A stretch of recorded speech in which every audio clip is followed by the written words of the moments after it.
Good evening and welcome to this edition of Happy Hour in MOA. And in case you don't know who I am Darryl Dwayne. I am your host, and I'm here with my beautiful co-host.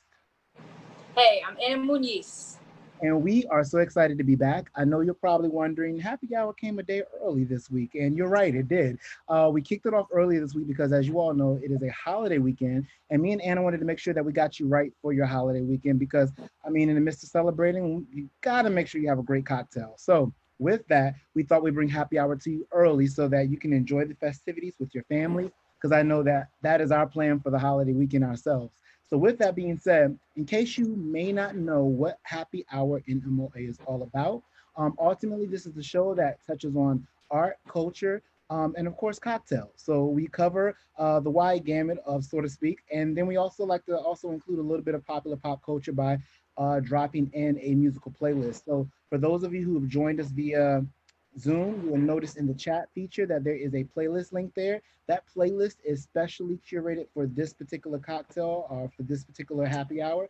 We decided to go the summer cookout route. So we have a couple of different songs in the mix for this happy hour in MOA. We have Naughty by Nature's Hip Hop Hooray. I figure that's one of those great cookout classics. We also have a little bit of Beyonce because if you can't tell by my co-host's image, that watermelon we're going to be talking about a little later as far as this cocktail is concerned, and she references that in one of her songs. So we have a little bit of Beyonce in there as well. We also have a little bit of Tupac, another amazing cookout 90s slash current music with a little bit of a little bit of a throwback to even early hip hop, right? So I think you'll have a lot of fun jamming out to the playlist. We do encourage you, for those who are watching via Facebook Live, that if you want to participate, by all means, drop your comments into the comments section. We will respond to you live. So we are checking not only for our Zoom chat comments, we're also looking for our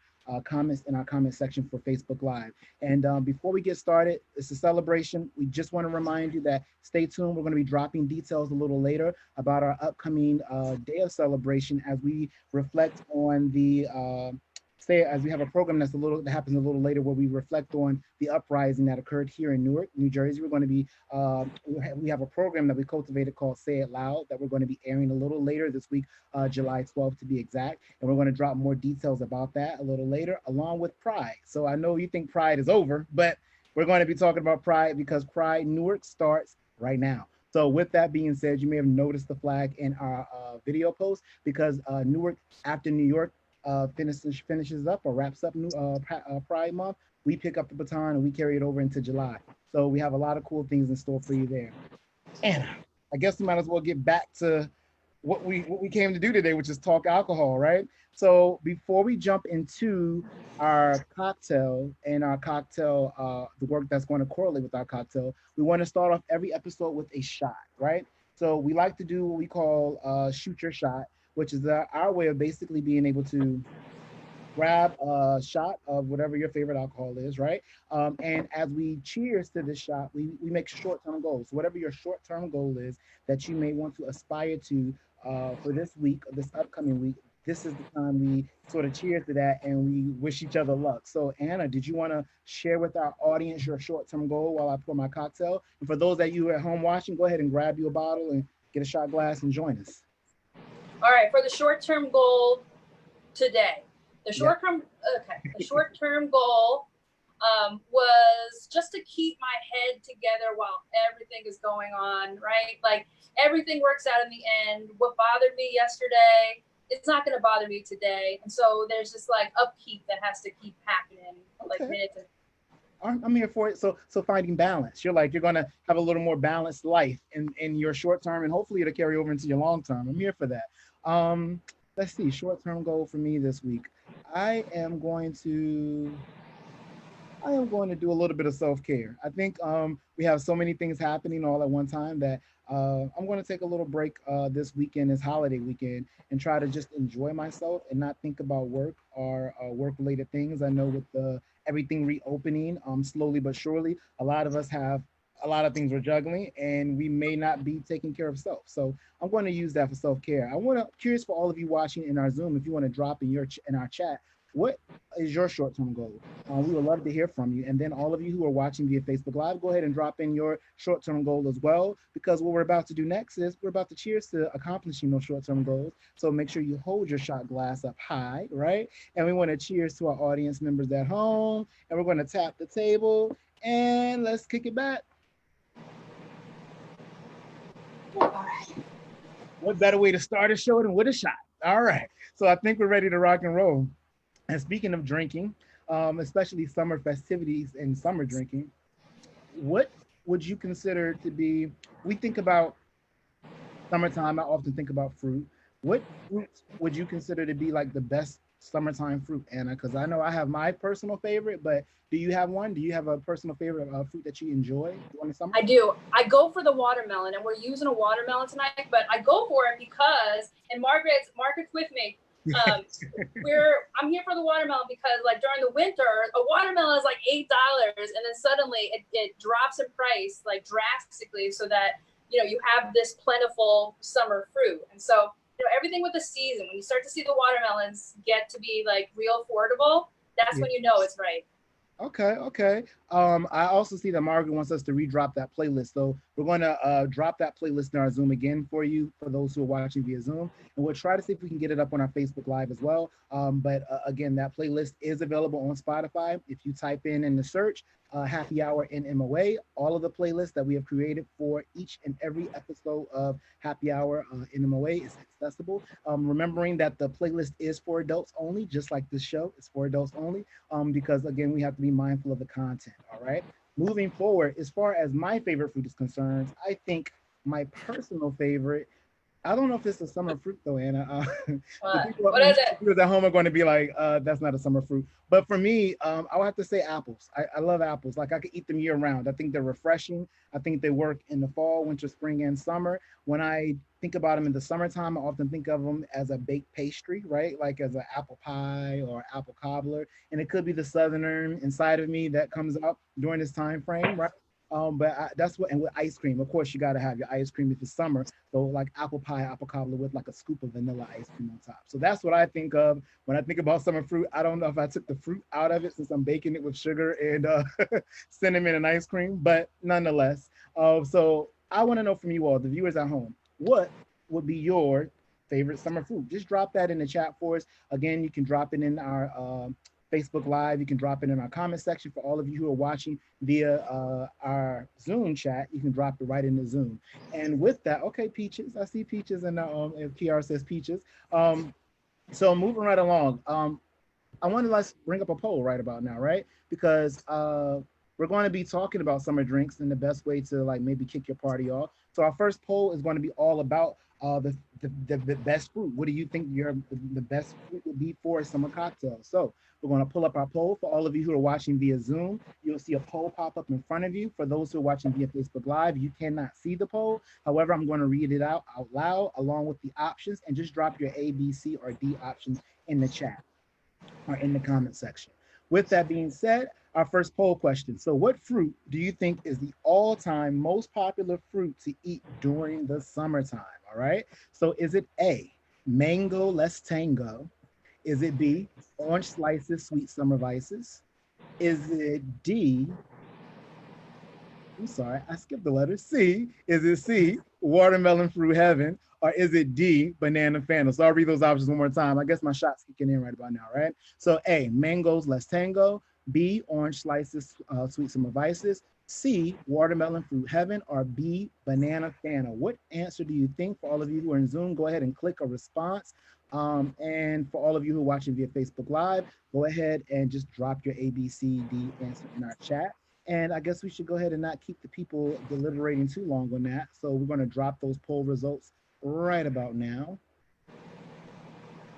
And it would appear that quite a few of you thought mango, less tango, as well as orange slices. And I see banana fanta had a few fans as well, but majority of us went with watermelon, and they would be absolutely correct. On the poll, when we did this poll, most of our viewers thought that watermelon was the all-time favorite fruit for the summer. So with that, this is why we're highlighting it tonight. So Anna, did we want to go ahead and just sort of start and talk a little bit about what our cocktail entails tonight? All right, tonight's cocktail is actually not a cocktail. It's a hybrid. It's an exquisite corpse. It's a mix. It's a bundle, and so it's actually not a drink. It's not quite a fruit. What we're gonna do is we're gonna start with one of these. This is a melon baller. We're gonna pour out the flesh of the watermelon. We're gonna dunk it into some vodka so that you get this the pseudo lollipop. And so I'm excited to show this to you because it's summer. Go get a watermelon. All right, so let's go ahead and just drop in what they would need. I'm going to step out of the light so that you have a total complete stage so you can captivate our audience even more with this hybrid cocktail that we're about to partake in. And I'll be back in a couple of seconds. So Anna, back to you.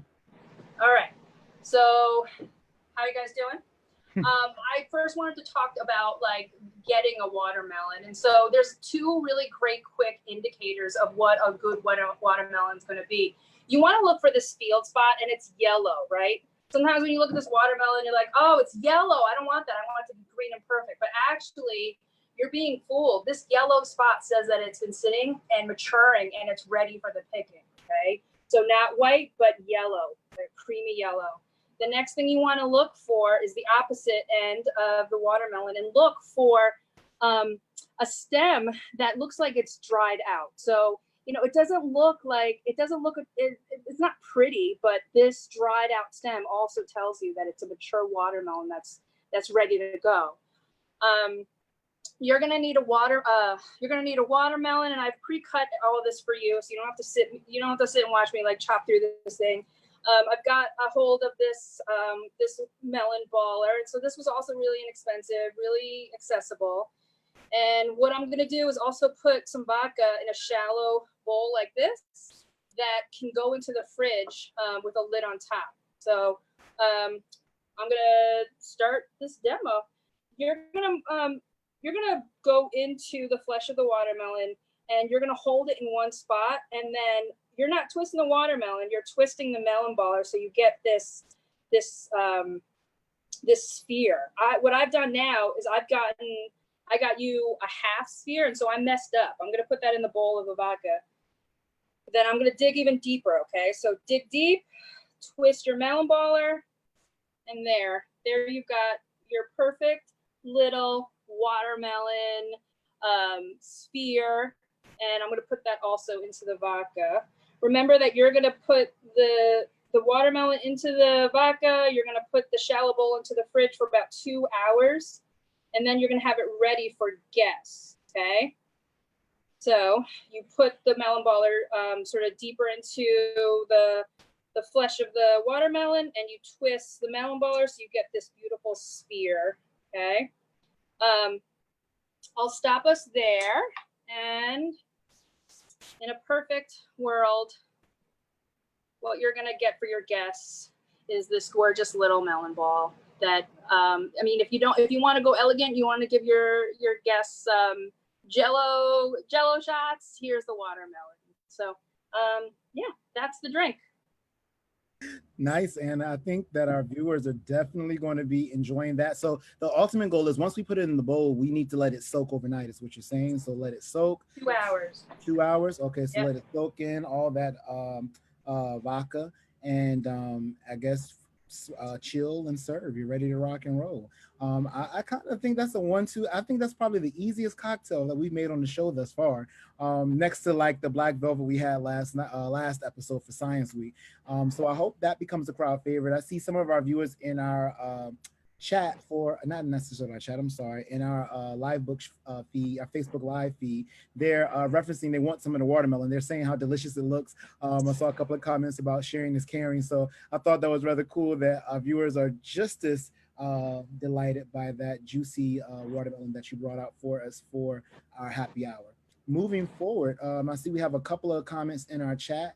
The one person has recommended that we freeze and use as ice. Oh, and that's another way of executing that cocktail. I'm going to go ahead and take us to our next poll, because ultimately, when we think about watermelons, you know that is going to tie into our art piece that we're going to be displaying tonight. So with that being said, we have our second poll question. We're going to bring that up for you. So here we go. And our second poll question is, for all of our Facebook viewer lives, I'm going to read it out loud. For our Zooms, feel free to go ahead and participate because the question is popped up right on your screen. And that is, what do box and heart-shaped watermelons have in common with the folklore of dragons? Now, I know you might be thinking to yourself, what? Dragons? Yeah, we're going there. So with that, you have option A. They both have green skin. Sounds feasible, right? Option B, they both taste magical. I don't know what dragons taste like, but I guess magic, right? Option C, dragons only eat watermelons in folklore. Okay. Or option D, they both come from Japan. So go ahead and make your selection. Again, all of our Facebook viewers, I mean, not Facebook, I'm sorry, Zoom viewers, go ahead and tap what you want. For our Facebook viewers, I'm going to ask that you drop your responses in our chat. We will see them. And we're going to allow that to, or allow all of our visitors to be able to chime in. Anna, what do you think? What do you think it might be? I'm gonna go with option, what was it, the last one. The last one? Okay. Option D. Okay, option D. All right, let's go ahead and pull up the results. Let's see what our viewers think. All right, so some of you said they both have green skin. A good majority of you said they both have green skin. Again, I can't get my words together. Sorry, they both have green skin. Then a couple of you said that they both taste magical. Now I'm not going to ask how you know that, but okay. And then the majority of our viewing audience from the Zoom chat, they picked that they both come from Japan. And you know what, Anna? Ding, ding, ding. Answer is D. They both do come from Japan. So Japan is actually known for creating these like box-shaped watermelons and giving them away as gifts. And it connects directly to the folklore behind the dragon, which we're going to get into now because I believe that is part of what we're featuring tonight, second to the watermelon. So what about this dragon, Anna? What are we going to be talking about when we talk dragons in the museum? All right, so let's bring up the slideshow. This first slide is going to bring us to an artwork by Ishiguro Koreyoshi. He was a master artisan at the service of the Japanese shogunate. We're going to go to the late 19th century. We're going to talk about the Gilded Age for a bit. This artwork just seems suitable for tonight's beverage, tonight's mix of cocktails and fruit, because we're talking about hybrids. I want to slow it down and I want you guys to take a gander at this, and let's slow down for like 10 seconds. In the chat, what stands out to you most? Because everything is symbolic, right? Everything references a point in time, a type of mythology. And so go ahead and put in the chat what stands out to you, maybe one or two things. And for all of you who are watching via Facebook Live, by all means, go ahead and in our comment section, let us know what stands out to you. I see that in our chat right now, we have a couple of our viewers who are saying the detail of the skin. And Margaret, I have to give you props because you got that right as far as our last poll question. She said she put in D before anybody, before the poll question gave us the final result. So you were correct, Margaret. And then I see Kiara says the scales. So it seems like the scales and the skin seem to be the most prominent features that our viewers are watching. Anne says the meticulous handwork. I would have to agree with Anne. You're absolutely correct. And the sphere, they're highlighting the sphere, that the sphere is so perfect. The whiskers, I would agree, they're very prominent as well. Give you a couple more seconds to drop in the chat what you think and what stands out. Okay, the nails and the Italians, I would definitely say I have to agree with that as well. So Anna, can you give us a little bit of information about this particular piece, and what is the folklore? What is the story behind the artwork, and maybe a little bit of information about the artist? All right, cool. All right, so I'm really loving the comments that you threw into the chat. I'm really loving the details that you picked up on. What we're looking at is this sculpture that makes you stop and stare. Darryl, you know how like when we pass through the Asian galleries and the kids and the adults, everyone from like all generations, like all skin colors, they stop and they want to look at this dragon because they themselves in their own communities, wherever they're from, they have this like dragon myth, right? Mm-hmm. It's Harry Potter, maybe it's Lord of the Rings. And in this case, we'll go to Japan. Again, the artist's name is Ishiguro Koreyoshi. This object is a really great way to talk about the legacy of Japanese artisanry, artisanship. This is a way to talk about the metalwork involved. Someone talked about the meticulousness of the scale. Someone noted the lifelike talons. Someone noted the whiskers, right? The head of the lion, the body of a snake, the talons of an eagle. And so here we have this mythological beast that has components of many different creatures, right? A really great way to talk about pulling from many different places. I'm almost curious, and when we think about myths and where they come from, we know that normally myths are steeped in some type of fact, right? And I know my scientists, for any of my scientists watching, scientists have determined that snakes at one point did have legs. So, their bones or their bone work shows that at one point, from whatever they evolved from, that they did have legs. So I'm curious, there may be some early human way many years ago, right? See a snake with legs, and just this where the myth of the dragon was sort of born. But with that, continue. I didn't want to. I just had a thought. Just wanted to like chime in on that. When we think about myths and again cross-cultural connections that we make or that we pull from. Yeah, this artwork it draws the eyes of not only things Asian, not only if for some reason you have an affinity for things that are from the Orient.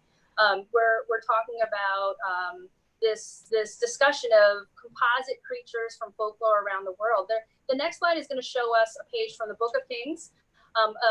This is a pre-Islamic epic poem written in the year 1010, and so this is just another great way to talk about how mythology is mythology is this idea. If there is evidence in the literature, then there had to have been, or there had to have been a story of a great beast that took great courage to defeat, or a great beast that inspired awe. And we wanted to talk about Japanese folklore, especially. We wanted to talk about putting it into the poll. This third poll, I think, Darryl, you yeah. I mean, since we're on the topic of mythological beasts and what they represent, we might as well move on to our next poll question. And I do see one question in our chat, and maybe Anna, you'll probably be the better point of reference for this, but they want to know how big the piece is. I'll try my best. I mean, it's not a large piece, but it is pretty grand. But on a scale, I guess if you took like a baseball bat and like wound it up and like in a circle, like the snake's body is sort of layered in that image. That's about the width and length of the artwork itself. It is an articulate dragon, meaning that you can move. So not only is it a beautiful statue, but each piece of the dragon also sort of moves, and you can reset its body, which is part of the beauty of the piece itself. But let's go into our poll question. So our next poll question, for all of you who may be wondering about the myth connected to dragons. Again, for our Facebook viewer live, we're going to have you just drop your comments in the comment section. For all of you watching via Zoom, by all means, feel free to click your favorite answer as you see the question in front of you. I'm going to read it out loud for everyone. In Japanese folklore, dragons are symbols of what? Is it A, protection / guardian? Is it B, symbols of strength? Is it C, symbols of wisdom? Or is it D, all of the above? So go ahead and make your selection and chime in with what you think. All of you watching us via Facebook Live, go ahead and just drop your A, B, or C, or D in the chat. We do see what you're saying, so I just want you to know that you are participating with the class, for lack of better words. And we're going to bring up the results to see what our poll says and what our viewers think. A lot of people in our chat are dropping. Okay.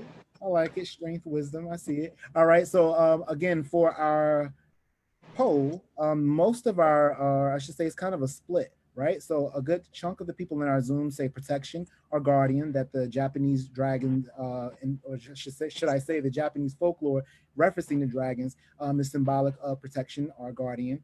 And then I have D being the most popular answer, all of the above. Anna, what is the correct answer? All right, so the answer is going to be A. It's protection and guardianship. What we can prove, what we know, is that the Japanese believed that the dragon was there as protection, that the dragon was not there as this conspirator of chaos, but in fact this beast that was a symbol for protection, especially in protection of waters. What we can prove is that in Eastern communities that these serpentine beasts, these water-faring beasts, that they could release dams and release floodwaters, bringing consistency back to communities. And so, biology and cultural understandings, they are one, sort of. And to just kind of piggyback to those who did pick D, all the above, when we think about Pan-Asia as a whole, all of those answers ring true for Pan-Asia in general. So when we think about symbols of strength, when we think about symbols of wisdom, those symbols of dragons are often used to depict that as well. So we have you have your central figures in specific regions of Asia, and then you have like this whole cultural experience, how everyone sort of brings or contributes their own little piece to the story. So those who did pick D, all the above, I mean, technically you're also correct. So it's one of those things where it's a win-win. No one can kind of get the answer wrong on that question there. But when we're talking about this articulated dragon, like what era, because it harkens back to a specific time in our American history that we can sort of think back to when we as Americans were heavily influenced by art from Asia. So Anna, I'll give you the floor to expound a little bit more about that. What I found out was the circumstances in which the sculpture would have made its way to the States happened during the Gilded Age. That the size, the size of the object, because it was on the smaller side, it would allow portability, right? This object that could be put into a protective case and shipped across the continent, across the ocean. And so it was during the Gilded Age when these objects became appealing to American taste. And I wanted to draw this conclusion that, the things from abroad, they still do, sort of speak to who we are as Americans, that we're always looking for something exotic, something fresh, something not of our own. And so I think we had a poll question, or we want to talk about the Gilded Age, right? Yeah, so before we jump too deep into the symbolism of the idea of cross-cultural references, right? Let's just go to our last and final poll. So our last and final poll speaks directly to the Gilded Age. So we talked a little bit about the Gilded Age, and we want to know now, when do you think that occurred, right? When do you think in our American history that this was a prominent phase that we as Americans were buying into, right? So the question reads, for all of our Facebook Live viewers, the Gilded Age occurred during what timeline? Is it A, between 1870 and 1900s? Is it 1920 through 1950?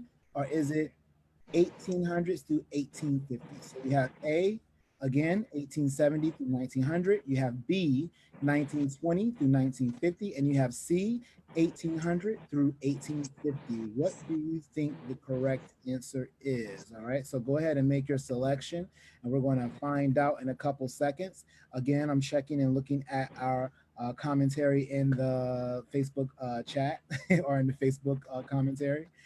With that being said, we're going to pull up the poll now. See your responses. All right, perfect. So we have it's a mixed bag, but the majority of you picked the correct answer, which would be 1870 through 1900.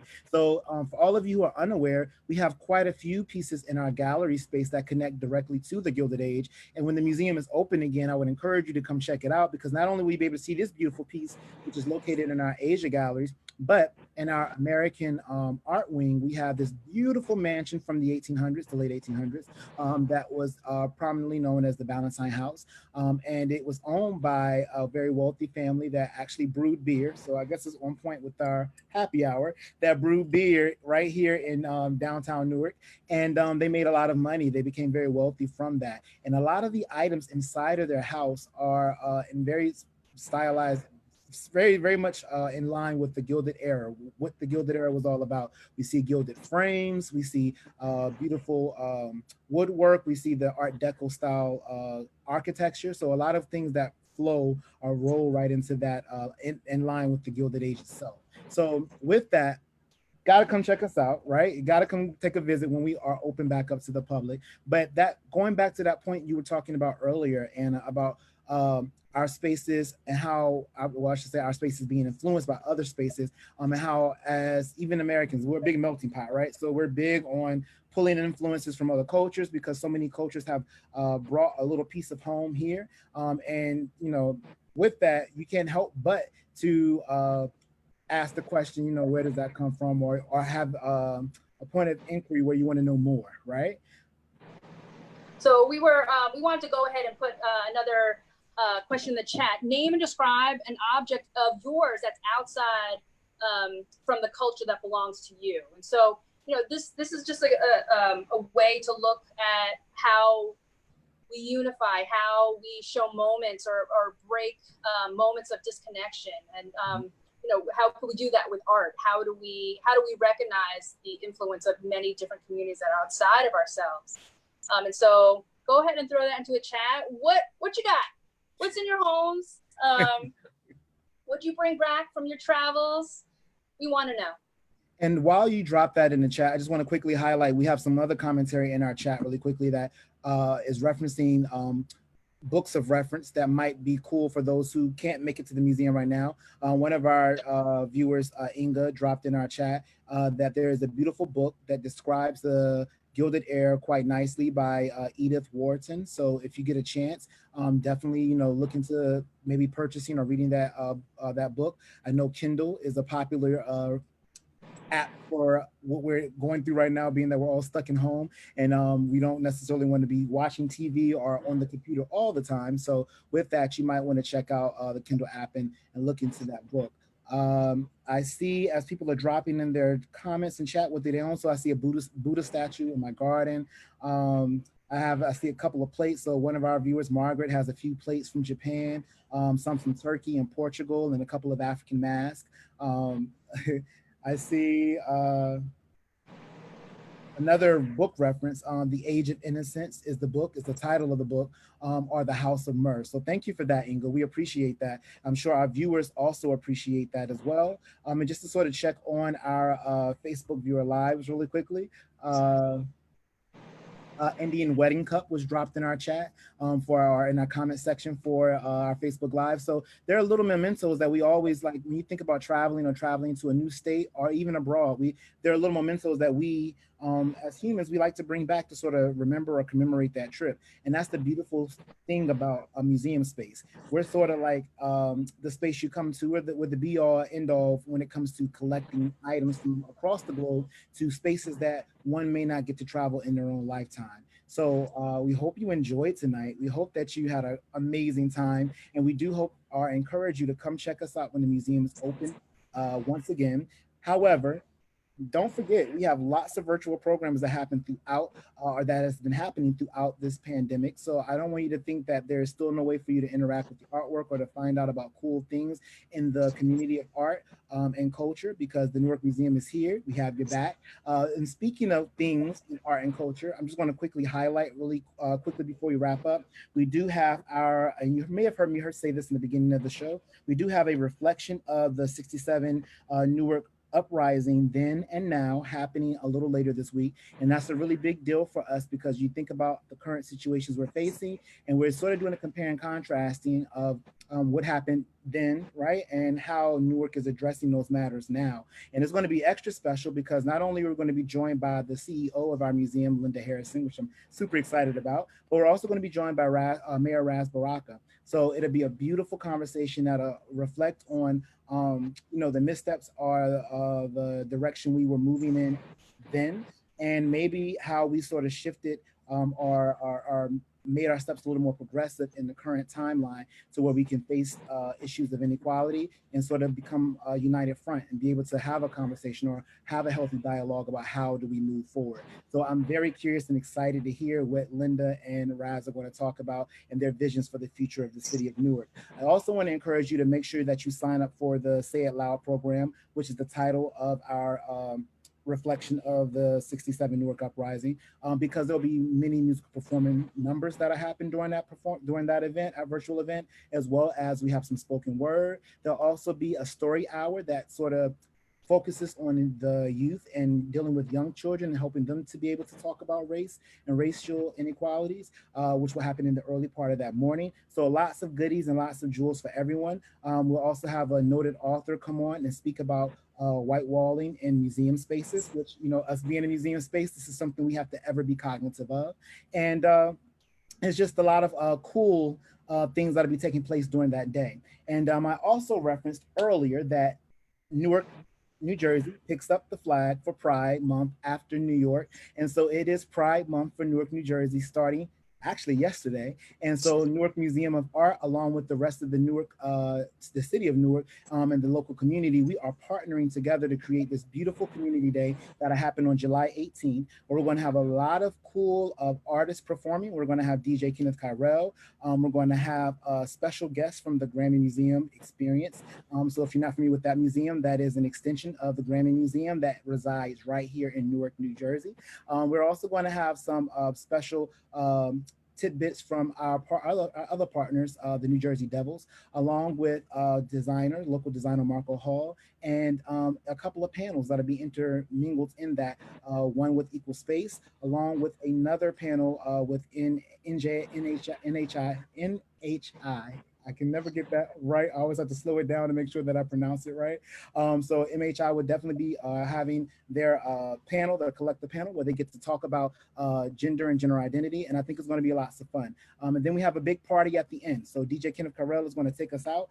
We also have to shout out Cool Vines, who has created a specific cocktail. We're calling it the Newark Pride cocktail for the Newark Pride 2020.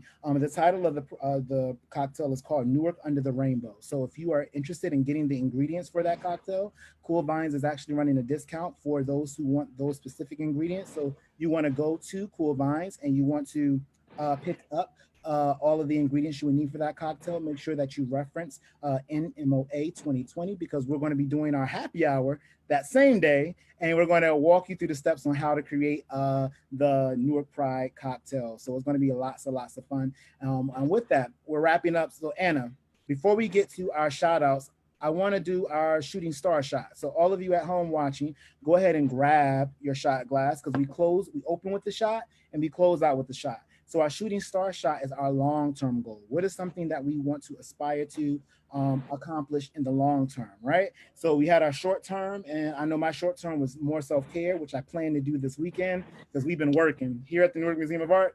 We've been working. I also got to shout out camp. Camp is happening. So for all of you moms who may need a break, yeah, sign them up for camp and take a load off while they get to hang out with us on screen. But Anna, what are your long-term goals? What are you going to reach for in the long term? I think I might have said this at the last one, but it was about looking to the future and being brave enough to keep a positive state of mind instead of like shrinking into the couch and becoming one with the couch. That's at this point, I think it feels like everyone's battle, right? Like we have a ways to go, and the choice to make is to get off the couch, do something. Yeah. Before I get to my long-term goal, I see there are a couple of questions in the chat. So how do you sign up? All of those events are going to be located on our Facebook page. So you can go to our Facebook page and sign up there directly. It'll take you to the Zoom link to register. So that way you can be a part of this amazing conversation that we're going to have with Mayor Raz Baraka and Linda, as well as the other programs that'll be happening throughout the Say It Loud program. So make sure you go to our Facebook page. You can also find that information on our website at www.newarkmuseumart.org. unwindpride.org. So either place, they should be easily accessible. And again, you can sign up. And then for Pride, those events should be posting really soon. That's going to probably drop the week of the Say It Loud program. So right after we do our reflection of 67, we are going to start dropping or filling in the info for all of our Pride events as well. So just again, stay tuned to our Facebook page. Make sure you stay tuned to our website so you can be a part of all of those programs. And for my long-term shot, I know I've been this a mouthful. For my long-term shot, I think our long-term goal, I should say. I think what I am going to work towards is finding a better work-life family balance, right? I think sometimes we find it that we are always so focused on what's next that we often sometimes forget to focus on the people that matter the most, which is our loved ones, because without them, we wouldn't be able to propel forward. So all of you who are home watching who may be family, hey, and then all of you who are Newark Museum art family, hey, this is for you. I want to make sure that I'm more thoughtful in celebrating all of you and celebrating all of those who support us and not be so focused on the next project, allowing us just to bask in the moment of where we're at and what we're doing and all that we've accomplished. So, with that being said, let's cheers. I'm going to bring my shot glass to the lens there. I hope you all at home are also doing a shot. I'm going to tap the table and we're going to go bottoms up. And that was strong. And as we close it out, Anna, let's shout out our amazing team that helps us with all of these presentations every single week. Take the floor, Anna. Working so diligently in their homes, in front of their computers. We have Joe from Graphic Design. Thank you, thank you, thank you. Ladies at the register, Andrea Coe, Elena Muñoz. Thank you, Amber Germano, and Trisha Bloom. Thank you for the deeds for the artwork. And for Anne, who dropped her long-term goal in our chat, I just want to shout her out. One of her long-term goals is to get a new position. So know that we're standing with you, Anne, and we see you, and we are also rooting for you. We're gonna shoot our shooting star shot to that as well. So thank you for joining us. Thank you for all of you who are watching. Thank you, Elle, for joining us, and thank you for the compliments. We see it. Again, make sure you check back with us for our next happy hour. That is going to happen July 18th, Saturday. Pride weekend. You can tune in as you're at the beach. You can tune in as you're at the park. Remember, this is a remote thing, so cell phones, that's what they're there for. And then for all of you who are watching our Say It Loud program, again, stay locked. There's going to be an amazing conversation with our CEO, director of our Newark Museum of Art, Linda Harrison, and Mayor Raz Baraka. And I know you don't want to miss out on that, so make sure you register. That's happening next weekend, the 12th, and we'll see you there. All right. Thank you for joining us. Have a good night. Happy 4th, everyone.